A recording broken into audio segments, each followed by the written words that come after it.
Niko Morogoro kama mkurugenzi wa mamlaka ya maji. Jamani, hii ni Morogoro, hapa kipindi bomba Morogoro tena hapa hamna kitu.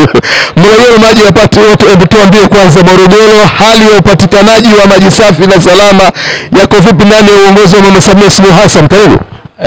Hali ya upatikanaji wa maji inaendelea kuimarika. Ndio. Kwa kiasi kikubwa hali sasa imekuwa njema zaidi.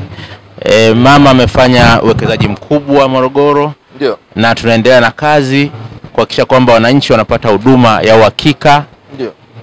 Na toshelevu. Kwa hiyo tunaendelea na kazi kubwa. Nadhani miezi hii mitatu kuna kazi ambazo tutazifanya kwenye maeneo ambayo kuna changamoto ili huduma ya maji safi na usafi wa mazingira iimarike zaidi kwenye mji wetu wa Morogoro. Asante. Tunaelekea uchaguzi mkuu, naona madiwani wanakuangalia na jicho kama la wizi hivi. Vipi kwenye kata zao, maji yanapatikana kwa uhakika? Kata ya Mwembesongo maji yanapatikana, na kata ya Kihonda maji yanapatikana, na tunaendelea na kazi za kuboresha upatikanaji wa hali ya maji kwenye maeneo hayo. Kwa hiyo wananchi kwanza wawe na uhakika, watuamini kazi tunayofanya ni kubwa kuhakikisha kwamba huduma inaimarika kwenye maeneo yote ya manispaa ya Morogoro. Mimi nikushukuru. Asante.